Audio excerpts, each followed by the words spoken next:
Joining me now live on the programme is the Conservative MP for Mansfield, Ben Bradley. Good afternoon.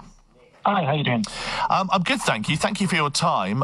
Let's just run through what we just heard then. I mean, with a population of more than 60 million people, do you think in the grand scheme of things, that number of fines, 8,000 odd, means that in the main, the British public are adhering to the government's advice?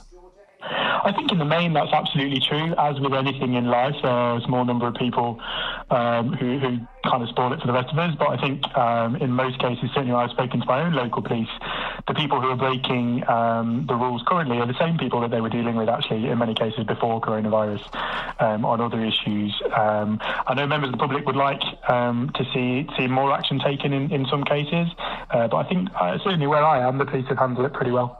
Do you think that the media and journalists are obsessed with the 100,000 tests a day target set by the Health Secretary, Matt Hancock?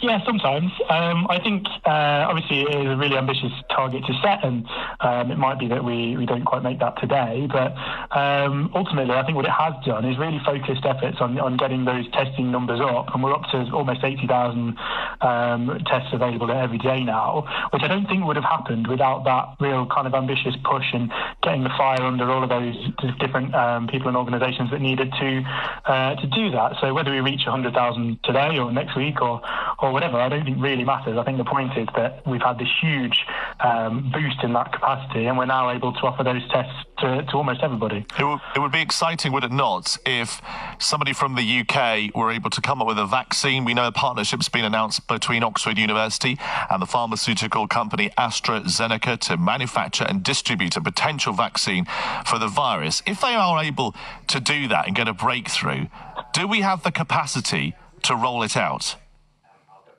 Look, I think it's important to say that yes, it really, really is amazing progress, but it's still early days in many ways. In that, you'd be talking the autumn probably at the very, very earliest if everything goes well. So we've got time while they confirm the science and they do all the testing, everything that's needed.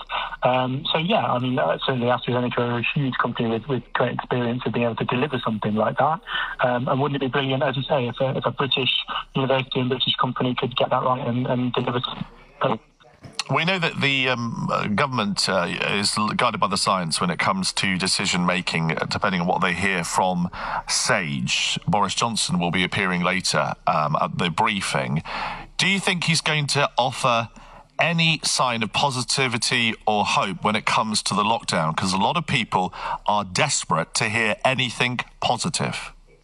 I think positivity is really important, and I think you can look at what we've achieved so far and be really proud as a country of how we've managed to flatten that curve and to protect people we've delivered in terms of not breaching that NHS capacity, and all of that is really positive and really important. But it's equally important, I think, that until we know, that the end of this lockdown period is due end of next week, we're not in a position now, 8 days in advance of that, to know exactly what the circumstances will be. It's really changeable. So I don't expect to hear him talking about what a lifting of restrictions will look like, because I think it will be a bit irresponsible to guess where we're going to be in a week's time in terms of the virus. Obviously, loads of discussions going on in government about mapping that out, in X circumstance, what will we do, and trying to figure through all of that.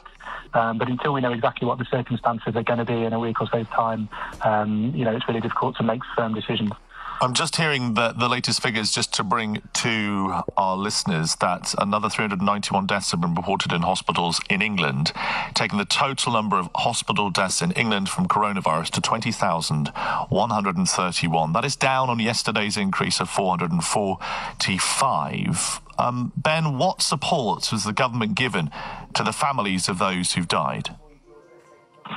Well, I think obviously tragic that so many have died, and I think it's equally difficult to support and help them at this time when things like funerals and the normal things that you would expect to be able to do when a loved one passes away are not necessarily available in the same way that they would otherwise be. But I think government's tried to be sensitive in terms of how it's handled these issues, trying to open up and work with local authorities to make sure we manage those kind of arrangements as sensitively as we can.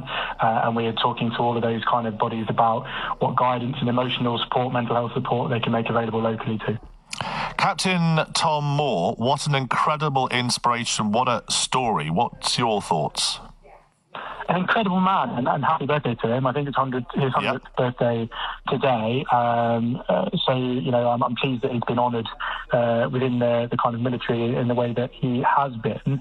I think it's up to almost 30 million quid now. Yeah, 31.3, I think, is the latest figure. Which is absolutely amazing. And I think both for him in terms of the effort and the energy and the passion that he has brought to it, and to the British people as well for getting behind him. I think we all love that kind of slightly British eccentricity and those challenges that he set himself. And you know, well done to everybody who's got involved and donated, because that amount of money will make a huge difference. Absolutely. A lot of people are really missing their sport, football fans. Are you missing the Stags?